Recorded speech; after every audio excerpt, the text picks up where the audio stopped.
Welcome to another episode of The Art of Feminine Negotiation. I'm your host, Cindy Watson, and I am super excited to be introducing you to Kari Lyke here today. Welcome, Carrie. It's great to have you. Hi, Cindy. Thanks so much for having me. And we're going to be talking today about negotiating to success as a woman investor. And I'm really excited to have this topic because so many women shy away, I think, from investing, seeing it as this male-dominated area. So just so you know a little bit about our guest today, Carrie's the owner of Carrie Buys Houses, a real estate investing company in Central Florida. She's also the founder of the Investor Warrior, which I just love. It's a real estate investing coaching program. So you'll want to make sure to check that out. And she's also the host of the Investor Warrior podcast show, which I really recommend you check out as well. It's a new podcast and it is super hot. She's completed hundreds of real estate investment transactions without the use of bank, cash, or credit. I'm really interested to hear about that. Negotiating with sellers, lenders, contractors, partners, and more.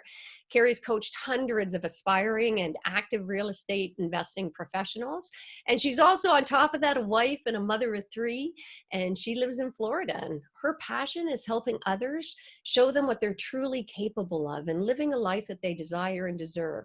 So I'm sure you can see why I was so attracted to Carrie and what she does and had to share with this gorgeous group here. So Carrie, why don't you tell us a bit about yourself to start and how you came to this business? Yeah, so I started about 8 years ago, and I was in the medical industry. I graduated from the University of Central Florida with my master's degree in physical therapy. Wow. And I went to work right away.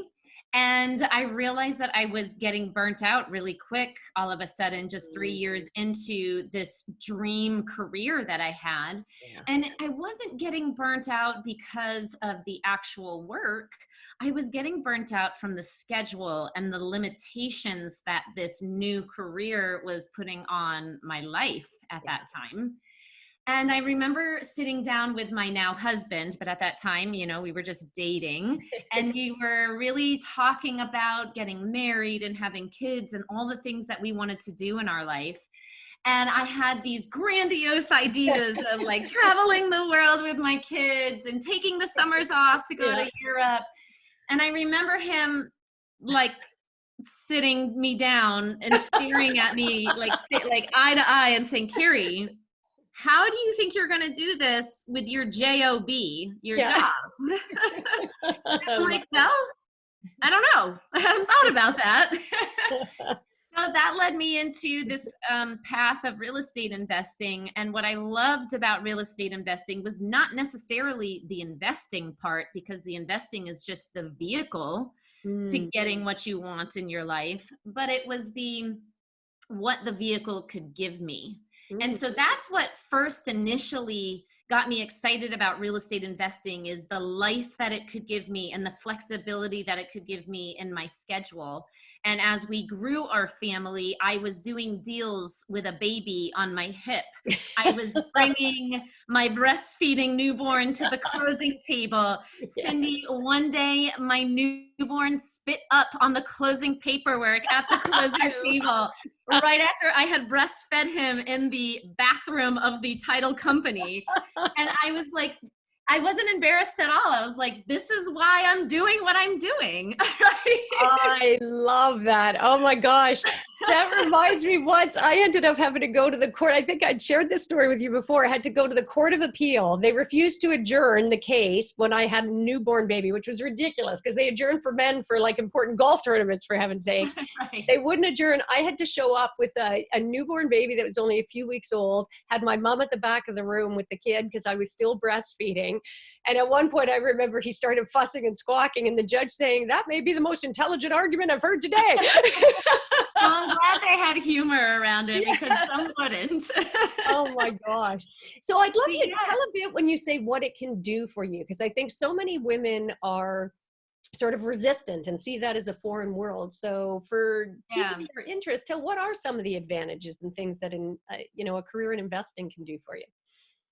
Well, so when I first started out, I had no experience in investing. I had no experience in negotiating deals. I had no experience in real estate. I owned a crappy car that I purchased for $2,000 from a friend. Yeah. I was traveling the world. That's where I was spending all my money. I didn't own anything. Yeah. And so when I got into real estate, it was a very intimidating world. And I realized that there is this whole other side to real estate investing where there's no limitations and there's all of this creativity. And that's why I say you can invest with no banks, cash, or credit, because when I first started out, I had no cash or no credit. I had to get creative. And I used to see all these infomercials about, you know, investing with no cash, no credit. And I'm like, that's a scam. There's no way. But as soon as I started educating myself and I realized that there's this whole creative side to real estate investing, I got really interested and really passionate about this side of real estate investing. And so that's where it led me down into this other path of real estate investing that I had never known before. And it opened up my world and kind of expanded my world to what's possible for you. And as a woman, it was a little difficult getting into that world because it is a very male dominated industry. I remember going to the very first real estate event. It was a coaching, I'd signed up for a coaching program and I went to the first event and I'm new mom. I had the baby at the time, he was 12 weeks old. And I'm coming in with my laptop on one arm and my pump on the other because I was breastfeeding him. And I walk into this event and I was one of the, you know, I was early and there was like 10 men in the room. And I was like, whoa, where's all the women? Yeah. Should have left my pump in the car. I feel really out of place right now. Yeah, that's funny. And so that's really, I was opened up into this world and we'll get into the negotiating part of this creative world. Well, I love that you talk about the creativity. And I think most people, when, you know, myself included, when you think of investing, you think of that sort of just numbers, everything just black and white. So I love that you're introducing this other element because I think so often we go to that sort of masculine model for areas where the feminine would better serve, frankly. So I love that idea. And speak a bit too, before we get in the nuts and bolts, because I was going to ask about that, the idea that it is male dominated. Like, can you speak a bit to your experience as a woman and how that's impacted, you know, how you show up, how you're received maybe? Yeah, so and that's a great question, how we show up as a woman, because I used to, I think, show up as a man for a very long time. I would show up as a man, right? Like, oh, I got to get aggressive and I got to use sales tactics and I've got to step into this masculine role, and it was not serving me at all. And it's kind of like when you're fighting something that you're just not. Yeah. Right? You're fighting something that's just not natural for you. Yeah. And so you're constantly pushing.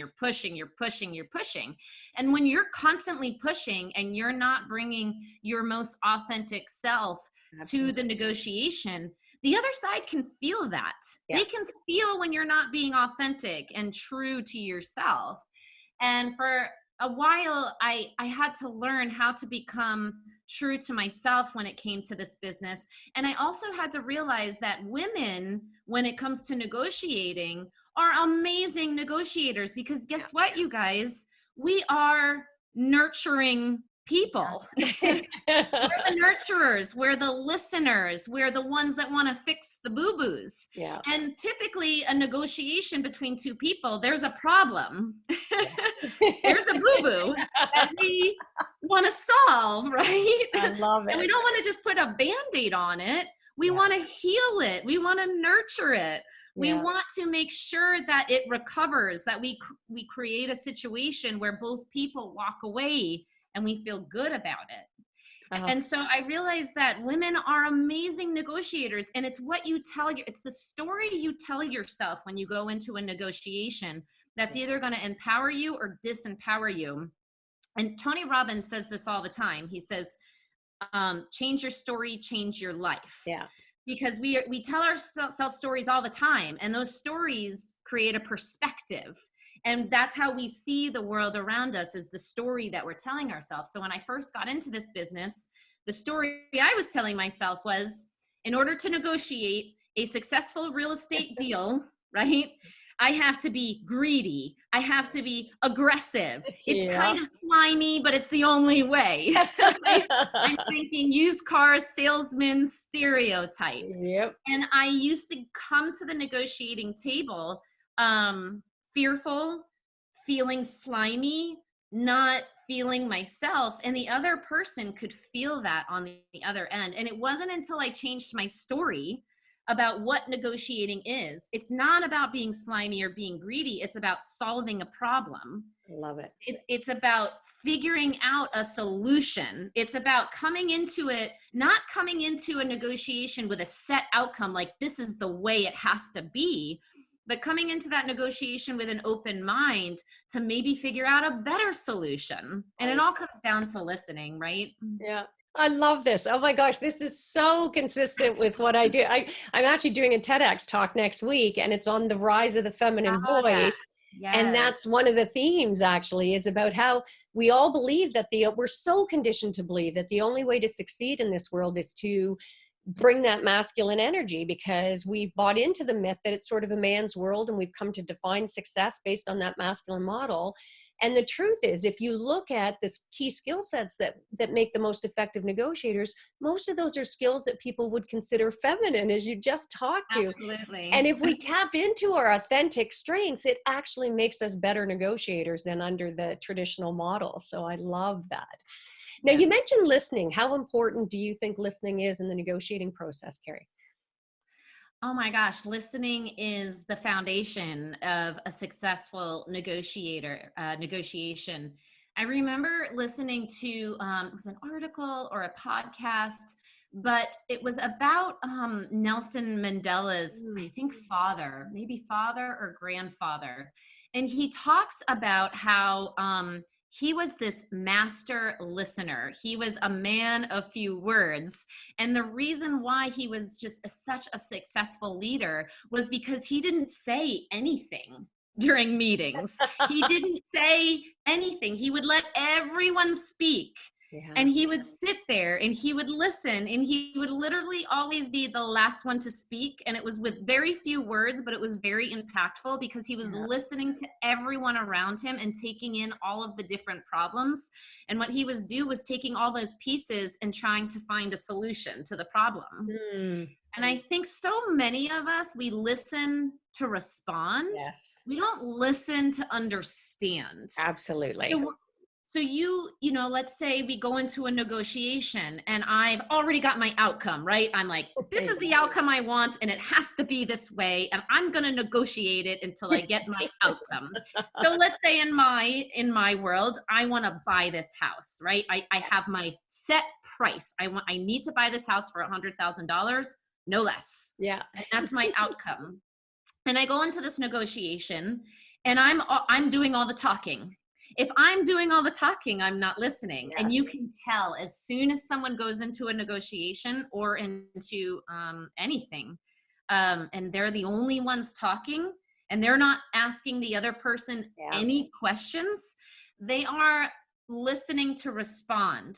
They're just talking. And a lot of times they'll talk themselves right into a corner, which I've heard you talk about many times in your career. But the best way to negotiate is not to be the one talking. It's the one who's asking the questions and listening. And a lot of times we listen, but we're not really listening. We're listening, trying to think about what our response is going to be. Yeah, waiting for our turn. We're nodding our head. We're saying, okay, yep, I'm listening, but I'm not absorbing what you're saying because I'm trying to think of a response. So I'm not actively listening to you. And when you don't actively listen, you're not hearing little pieces that could give you a different perspective, or that could offer a different opportunity to walk away from this negotiating table with a different solution. Yeah. And I read this amazing book. It's right next to me. It's called Presence by Amy Cuddy. And I don't know where I found this book, but she talks about presence, not in the way we think about being present. But she talks a lot about being authentic when we come to a negotiation or to a challenge or to a job interview, wherever we have like a challenging event in our life, coming to it being the most authentic we can be. And she said, when you walk away from some conversation or some conflict or some negotiation and you walk away thinking, I should have said that differently. Have you ever like come away from a negotiation and you're like, oh, why didn't I say that? Or when he said that, I should have said this. She said, you do that because you weren't being authentic in the conversation with them and you weren't actively listening. When you come away from a negotiation saying that was the best I could have done and I said all that I needed to say and I truly took in what they were saying to me, then you have come to the table with presence. And she talks a lot about listening. And she says, and I wrote this quote down because I thought it was so powerful from the book. She says, the paradox of listening is that by relinquishing power, the temporary power of speaking, asserting, knowing, we actually become more powerful. Absolutely. And she talks about how relinquishing this power and listening to the other person is that, number one, people can trust you more. People trust you more when you listen. And I remember one time I had a deal. I had a house that we wanted to buy. And the homeowner had a couple other different people who had put offers in. But I truly listened to what she was going through. And she was inheriting a property of her ex-husband. And her ex-husband had remained friends. And she was really struggling with the fact that they were no longer married and that they had dissolved their marriage and now he had passed away and they had this house together that he left for her. It was a very emotional event for her. And so at the end of it, she accepted my offer. And I remember this so, it just like sticks out in my head of so many deals that we've done. She said, I'm not going with your offer because yours is the highest offer. I'm going with your offer because you listened. Oh, wow. You listened to me. And from that, I trust you more than the other people. Oh. I built rapport with her. And she trusted me because of that. Yeah. I love this, Carrie. And again, like just so in sync, because as you know, my model is, I call it the R-FIT model, right? And it's that assertiveness, rapport building, empathy, flexibility, intuition, and trust. And most of what you're speaking to about this listening and your process fits so consistently, because when you're actively listening, you're building rapport. You're bringing that empathy to the table and you're building trust, all of which are key foundational skills for being an effective negotiator. And also being flexible, because when you come thinking, I want this outcome, you're too attached to the result. And that means you're not being flexible and you're going to miss out on even better solutions than you could have anticipated. So this is so powerful. I love this, Carrie. So. Yeah. And, adding to that with better solutions is that in this world of real estate investing, I know a lot of investors who just go into offers like, this is my offer, take it or leave it. Yeah. I take a different approach. And it's not that it's the right approach or the wrong approach. It's just my approach. And I go into the negotiation with what is the seller's problem? Yeah. Because we're the way we invest is we're dealing with about 10% of the population who's actually selling a house, but it's off market. People don't even, no one even knows they want to sell the house, but they have a problem. They have a problem where they can't sell it retail. Yeah. And a lot of times those problems get in the way of an accepted offer. So I had a seller, a homeowner who contacted me. They were out of state owners. They were older. They were retired. They had this investment house here in Orlando, and they had paid for it back in 2006 at the height of the market. They paid cash. So they were underwater when they contacted me. Wow. And so I listened to what was going on. Their granddaughter had been living in the house and trashed the house. And so now they had a house that needed work. It was out of state. They didn't want to put any more money into it because it was underwater. And so we sat down and I listened to all the things that they needed to come out of this. In order for this to be a win-win for them, they needed to get their money back out of it. Yeah. For me, that would mean I would have to be buying this house over market value, which most investors would say, well, I can't do that. Yeah. But we all sat down, and because it was a free and clear property, we found a solution whereby I could purchase the property from them for the price that they needed, which was about 20,000 over Yeah. market value. And we did it in a way that I could make profit, they could get their cash back, money back out of it, and we all walked away, and it was a great deal for all of us. Wow. Now, can you share what that was, just in terms, because obviously you brought some of that creativity that you were talking about, which I love. So, and Yeah. if you Well, can't share, that's fine, but it just getting people thinking about that outside the box, which we so often don't do. We get so linear in following what we think is the right path, right? yeah, no, sure. I'd love to talk about the details. And this is where we don't use banks comes in. This Yeah. concept of not using banks. Banks limit us. You can only get so many bank loans. You can only have so much debt to Yeah. income ratio on your credit. And so when you don't use banks, you can buy as many houses as you want. Yeah. But some people would say, well, you need cash. Yeah. Well, no, because if you only rely on cash, you can only buy so many houses, right? So in this instance, it was a free and clear property. They didn't need the cash right now. It Yeah. was, I think the purchase price was, they needed 150,000. The house was probably worth 130,000. Okay. So they didn't need the cash, but they had this emotional attachment to the fact that they bought it for 150,000 and they didn't want to lose money on it. So I said, well, why don't you finance it for us? Yeah. I will give you a mortgage and a note instead of going to a bank. I will give you $150,000. Yeah. This is going to be what the monthly payment is. We're going to give it to you over a 10-year period of time. Yeah. And in 10 years, the balance of the mortgage will be due to you so that you're not waiting too long, because they were in their 60s. They didn't want a 30-year mortgage. And so they said, you know what, that works for us because it's going to give us a monthly income stream. Yeah. We're not going to have any, our tax consequences are going to be spread out over time. Yeah. We're going to get our cash, the $150,000 back. It's just going to be over time. Yeah. And for me, it worked because I could cash flow the property, and because I got such great terms. Yeah. I was paying down huge amounts of principal every single month. I gave them that mortgage check. Yeah. Love and it. So it was a win-win situation. Yeah. And it was only because I listened to their problem. I was not attached to this outcome of I've got to purchase it for $100,000 of cash in order for me to work. I got creative because I took a look at the whole picture.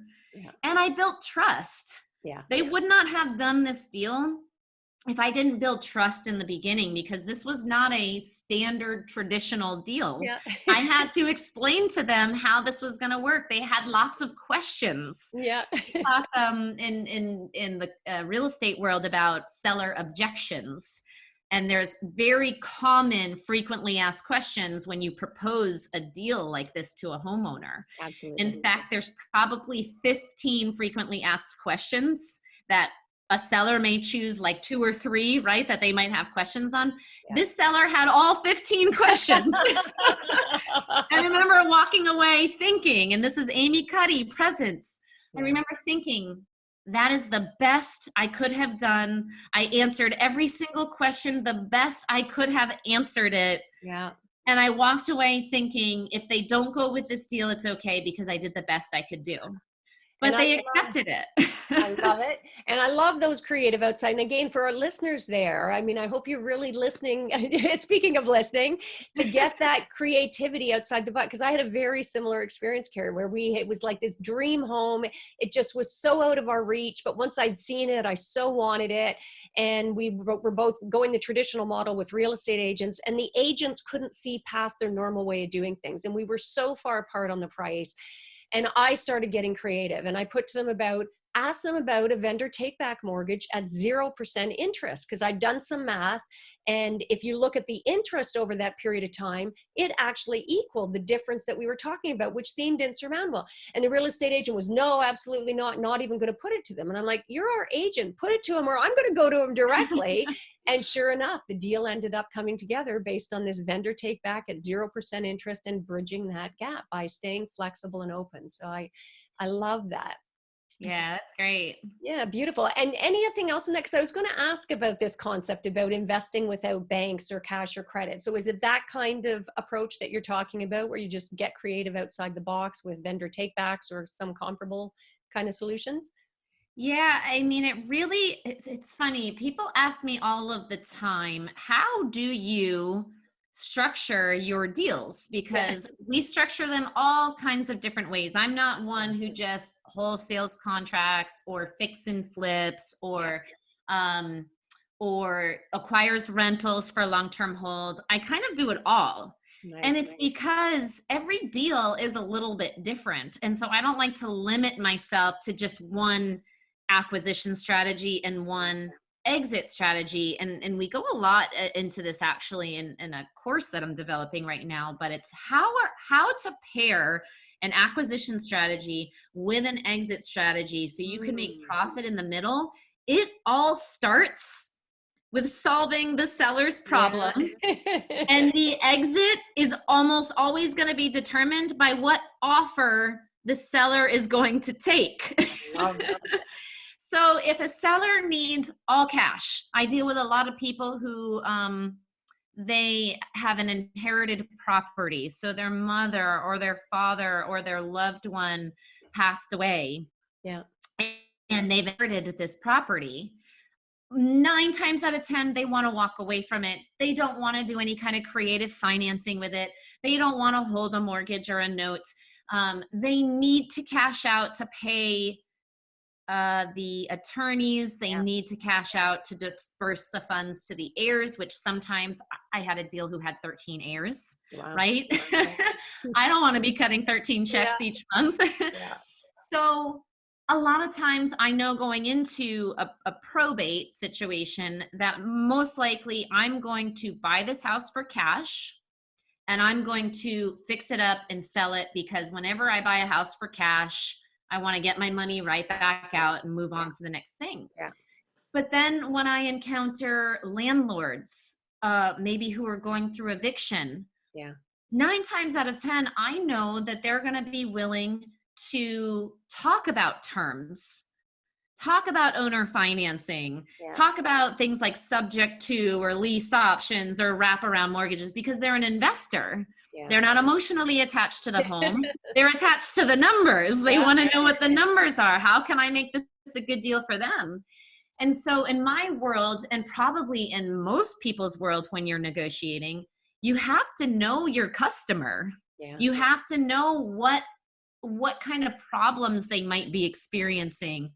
How can you give them a solution? I mean, when you go onto a car lot, people have me pegged. If I have my children and a big mom hearse, right? If you're a salesman and you start showing me what you want, which is the Ferrari or the really fast car, the impractical car, you're not going to get my sale. But if you're showing me the big SUVs who have vacuums that clean up all the crumbs and the trunks that open by themselves and, you know, entertainment for the children, you've got me sold. That's like that show Good Girls. Did you ever see that? The husband at the car dealership and she steps in and that's so funny. Yes. Oh my gosh, that is so funny. That is the exact scene. I love that. You've got to know your audience going in, no matter what kind of deal you're negotiating. It starts there. It starts by knowing what kind of problems they may have and what kind of solutions you could offer them. And from there, it's listening. And then that just goes right into to negotiating the deal. And for me, again, I'm not going to be set on one particular outcome because my outcome is determined by the problem that needs to get solved. So if they need a cash offer, that's the offer I'm going to give them. If they need $150,000 and the house is only worth $130,000, I'm probably not going to give them my $100,000 cash offer. I'm going to find another way. Love it. Love it. So what tips would you have for some of our women listeners out there who may be nervous or hesitant about stepping into this investment business altogether? That's a great question. For me, it's stepping into confidence. Mm, It's being confident because anyone around you can sense when you don't have confidence. yeah. I have been in so many rooms with so many men where in the beginning, you know, when I first started, I was timid and shy, and I don't want to say that you give off a victim mentality when you're timid and shy, but you kind of do. Yeah. People know how to take advantage when they sense timid and shy and someone who's not being true to themselves or not stepping into their potential. Yeah. Not And owning the value, right? So, yeah, yeah. and sometimes it can be hard when you say, well, Carrie or Cindy, how do I fake that, right? Because there's been times still where I'll walk in and I'm intimidated. Yeah. And it's funny, going back to this book, Presence by Amy Cuddy. She's got a great YouTube video, by the way, which talks about this. If you just YouTube Amy Cuddy power pose, Oh, yeah. Yeah. it Yeah. talks about confidence and the old saying, you've got to, what did she say? You've got to not make it, no, make it until you fake it, right? Make it until you fake it, which basically saying, just pretend, Yeah. right? Pretend. But in her book, she actually talks about making it until you become it. Yeah. She says, if you practice being confident enough times, you don't have to fake it Yeah. Absolutely. anymore. It becomes you. And so what I do, you guys, and this sounds so funny, I did this before I even read her book, but she's coined for the Wonder Woman power poise. Yeah. Yeah.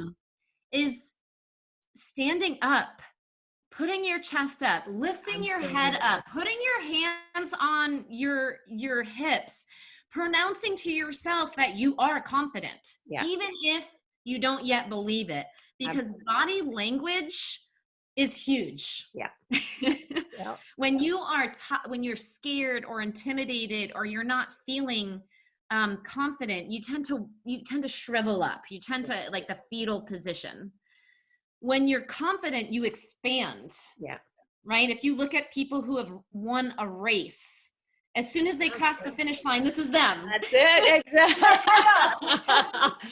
Because they feel powerful. Yeah. They cross the finish line and they have this power in them. Love it. And so one trick that I do, and this is a very powerful trick, I still do it all the time, is in addition to the power pose, let's say you can't do a power pose. Let's say you're about to, like, you're in front of a person, in front of a seller. You don't want to do a power pose because that could really intimidate them. You could lose trust in the other person. What I do is an anchor. So I anchor, I have an anchored belief in my nervous system. I think about some event that you have gone through, especially an event as a woman that you have gone through, where you have felt unstoppable, where you have felt so powerful, where you were that guy, like, in the finish line, or that woman in the finish line, like, so powerful. And for me, it was the birth of my second son. Because it was a vaginal birth after cesarean. I had an emergency C-section the first time. It was a whirlwind of activity. Don't really remember it. The second time around was when I had a natural birth with my son. So I went from one extreme to the other. It was like 3 days of labor, unfortunately. The second one was a lot longer. And I went into the hospital thinking this is it. And for any of you who have gone through childbirth, you know what I'm talking about when I am talking, like, it's the most excruciating, long, it's so long, so excruciating. But at the end of it, I just remember feeling like I was the most powerful woman in the universe. I just delivered this little being into the world, and I did it. My body just knew what to do, and I felt so powerful. And so what I've done is I do this with my finger. I kind of put it together like this, really hard too. I, like, dig my nail in. And I think about that event and all the emotions, not just the event, but like the emotions I felt. And I can remember the sweat pouring down my face. I can remember my heart beating. I can remember the smells of the hospital. I can remember the cries of the baby. I can remember my friend, like, it's gonna make me cry, but my friend and my mom just hugging me, telling me what an amazing job I had just done. Yeah, beautiful. And guys, I'm just thinking about it, I get emotional because I remember in that moment, I was the most powerful woman in the universe, right? To me. Yeah, beautiful. And so I think about that when I get into a situation where I feel intimidated or scared, or I feel like I can't do something, I put my fingers together and I think about that event. Yeah. And all of a sudden I get into my power pose and I just go. I love that idea of anchoring is so powerful, Carrie. Thanks for sharing that. And it's interesting because when we talk in the like when you said, I am confident, that's speaking in the present tense, so important because we always have that inner critic nattering at us.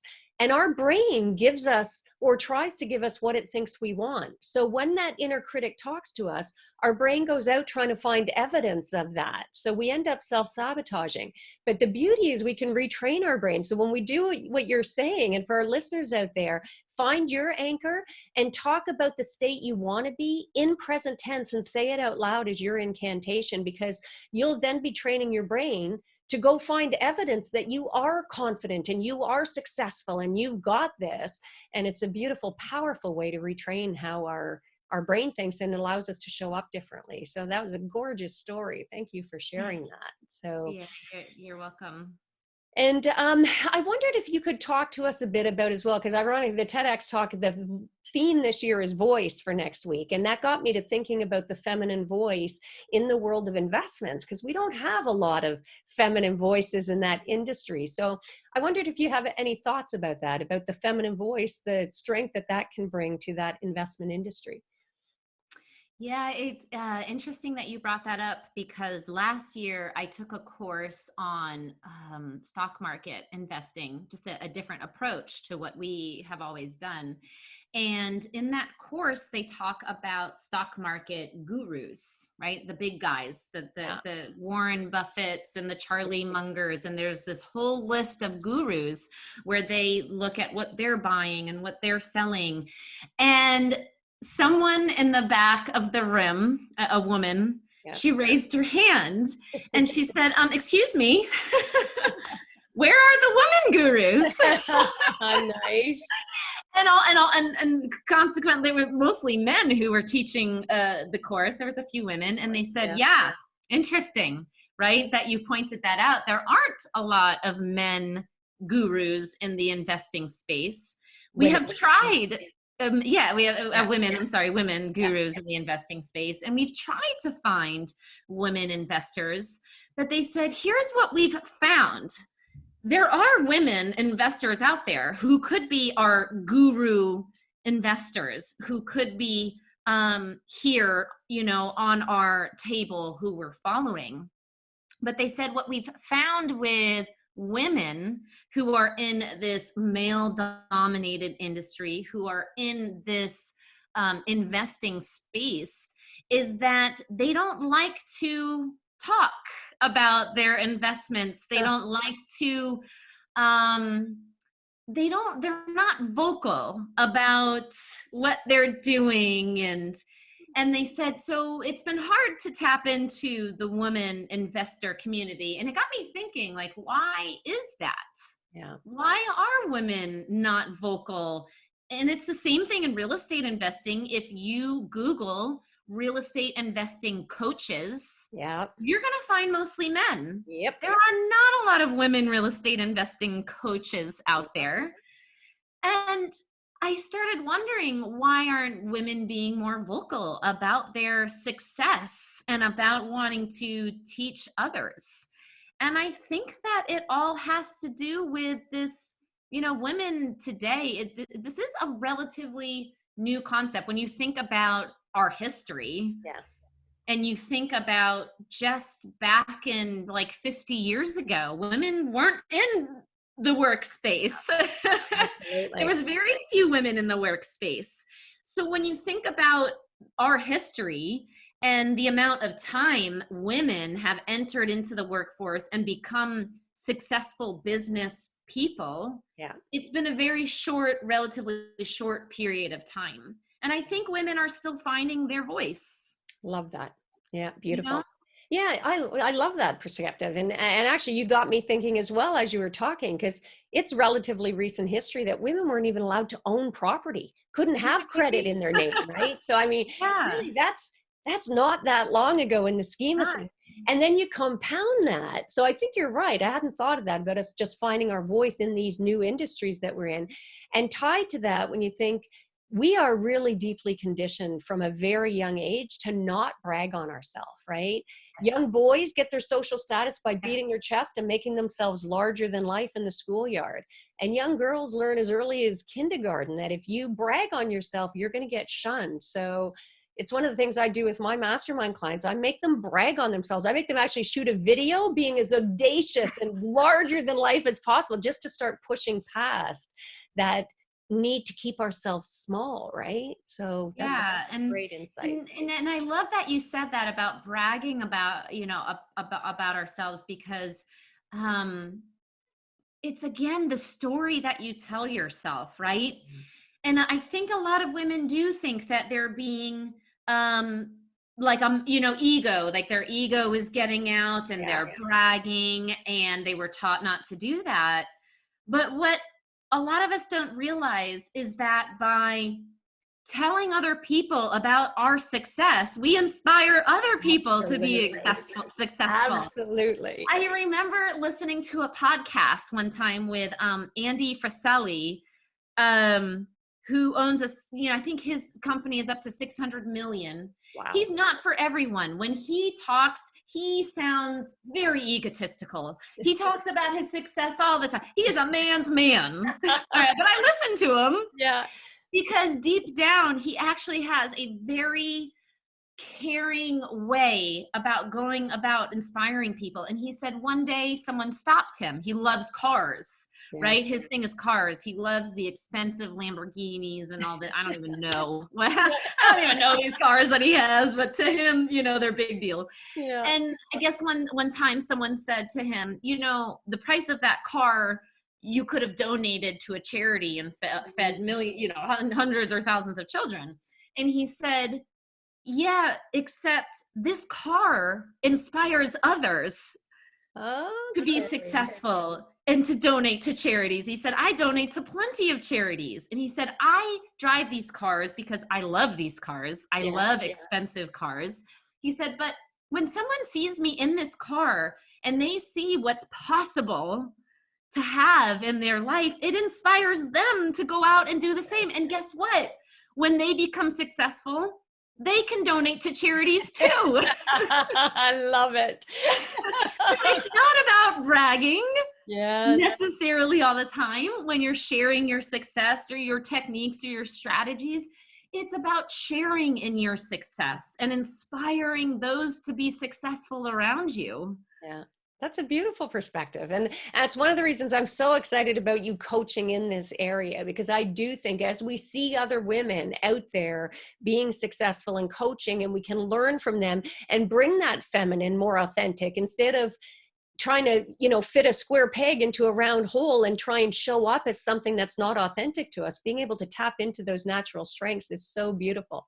And it's interesting you talk about charity, because I find for women, that money baggage, that wealth baggage holds us back, because most women do have a lot of bag. And it probably comes from the fact that it's not long ago we couldn't vote or hold property or credit in our own name, because we feel like it somehow makes us greedy or exploitative, and we're supposed to be the nurturers, right? And I don't even think it's conscious.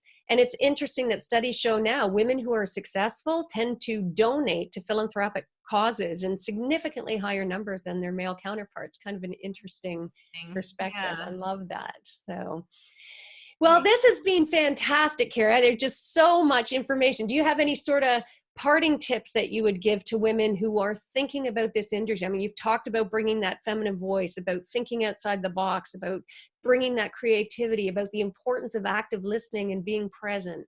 anything else that you'd like to touch on? I think just that we are more capable than we think. I love We that. are more just, I know a lot of us have grown up to think that there's limitations. And while there might be physical limitations for a lot of us, and there might be even mental limitations for some of us, our potential as human beings in general, and our potential, especially as women, is just enormous. Love And that. it's really just about, Tony Robbins talks about getting resourceful, right? Failing is not a lack of resources. It's about a lack of resourcefulness. Yeah. You are your ultimate resource when it comes to success. And if you can tap into that resource, that beautiful brain that we all have, and that feminine energy that we have to us, if you can tap into that and you can use that for anything that you want in your life, you will get it. You will get it, and you will inspire those around you, and you don't have to feel guilty about wanting it. And I used to feel guilty all the time about wanting something or desiring something. In fact, I remember telling my husband one day, wanting wanting to have it all is exhausting. Yeah. But and while wanting to have it all can be exhausting, right? When you're always wanting, and not realizing what you have and not being grateful for what you have. Yes, that is exhausting. When you think you always have to have the next best thing, that is exhausting. But always wanting something more for your life should be energizing. It should be exciting. It should empower you to get up every day and to live to your highest potential, right? It shouldn't be this exhausting thing. And if it is an exhausting thing, you're telling yourself the wrong story. I love it. Oh my gosh, that was a super powerful insight. And I was going to end by asking you, although I think you've already given us a ton, but if you had any, I normally end by asking my guests, what is one of the greatest mindset shifts that you've ever had? It can be either about your investing business or something totally unrelated. What would you have to say? Oh gosh, so many mind shifts that I've had. And my favorite quote is by Jim Rohn. And he says something like, when you set goals, is that achieving the goal is not the biggest achievement. It's who you become in the process of achieving the goal. Yeah. There's so many transformations along the way when you set a goal and you set yourself out to achieve it. Yeah. I think the biggest mindset for me was knowing my why, about why I wanted to do why I was doing what I was doing, why I was getting into real estate investing, why I was leaving my medical profession after 6.5 years of schooling and 3 years into my career and starting a family. Is what is your why for going into something? Because when your why is strong enough, the how doesn't matter. It doesn't matter how you're going to get there. You will get there if the why is strong enough. And it doesn't matter what your why is either. In the beginning, Cindy, my why was to prove my parents wrong. I had no support from my family when I left my physical therapy job. They said, this is a scam. You're going to lose money. You should go back to your career. Yes. And I was like, damn it. I'm going to prove them wrong. And it doesn't matter that maybe, that was my why. And some of you might be thinking, well, that might have not been the best why, but it was for me at that time. That is so perfect.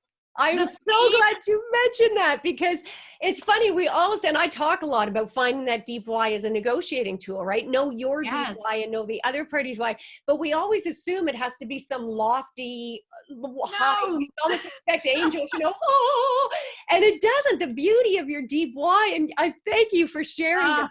So Yeah, you don't understand the pain of failing in yeah. front of my parents after they told me I was going to lose money and I wasn't going to succeed. That pain of failing in front of them was way more painful than going into a negotiation and trying to figure it out. I love it, because tapping into that why, it doesn't have to be lofty. It's whatever No. is going to motivate you, so that when those obstacles come up, and they will, I mean, the only way to succeed is to get through those obstacles. And what's going to get you when those obstacles seem too high, that's going to motivate you. And that pain of proving yourself to your parents or anybody in business or otherwise can be so powerful. So that is a perfect, Yes. perfect mindset And shift. your whys will change. That is no longer my why. In fact, I own real estate with my parents now. They come to me for real estate advice. So they've had some transformations along the way as well. And this Love is it. what I'm saying, is that you will inspire others around you. You will open other people's minds, even the people who were doubting you, even the people who weren't supporting you. In fact, a lot of times those are the people whose minds are expanded the most from Absolutely. the successes that you're having. Beautiful, beautiful. And that ties it up nice full circle, going back to, I think, your very first point as well, about that, just trusting in yourself, right? Because that's what you need to fuel you forward at the end of the day. So this was gorgeous. So thank you, Yeah, Carrie. yeah. This has been brilliant. Some amazing insights for our listeners here. So thank you for joining us. You're welcome. Thank you so much for having me on. This is fun, and this feeds my soul too. This is Oh, spiritual this food has for been me. great. We're going to have you back as well to do a sort of the next level as things go I on. love And I it. really invite for our listeners out there as well, make sure to re-listen to this podcast. I think this podcast, Carrie's given us so much incredible information, both in terms of mindset shifts and transformation, the hows, the whys, some of the technical pieces of it as well, but mixed with such profound transformational opportunities. So it's the kind of episode I really encourage you and invite you to come back and listen to again and again. And also, we didn't mention it, but Carrie is very graciously, she's got a free gift to offer to us. So we're going to just leave you hanging about what that is. Make sure to check our show notes so that you can grab your free gift from Carrie as well. And if you want to learn more about Carrie, make sure to check out her website, investmentwarrior.com. And again, I'll post that. TheInvestorWarrior.com. Sorry? The Investor The Warrior. Investor Warrior. Thank you, Carrie. Sorry about that. And we'll make sure to post that in our show notes as well, so that you can always find her, as well as any of her other social media links, so that you're able to track her down nice and easily. And make sure you go and check out her programs as well. I think no matter, even if you've got a full-time job, frankly, the beauty of investing is there's always opportunity there for women to step into it. And we don't have enough women out there teaching it. So Yes, and women, we have an amazing YouTube channel called Warrior to Warrior. So it's Warrior with an O to Warrior with an A. And we talk all about this whole mind. And even if you're not a real estate investor, you can jump on there. We talk all about psychology, mindset, all the good stuff. beautiful. And we're going to make sure to post the link to Carrie's new podcast as well. Make sure to check that out and get her on your list so you're following. So I'm sure you all got loads of value from this episode. And if so, make sure to subscribe if you haven't already done that, and share this episode certainly with anyone that you think would get some value from this message. And let's face it, who couldn't? Because this goes well beyond just investing. As I say, this is the sort of a battle cry for transformation. So, and make sure to grab your free gift as well. I'm going to post that link in our show notes for easy access. And for those of you who haven't yet, make sure to join our Women on Purpose community as well at facebook.com/groups/Women on Purpose community. And that's a wrap for this episode. So until next time, go forth and negotiate your best life on your terms, so you can stop missing out and start getting more of what you want and deserve, from the boardroom to the bedroom.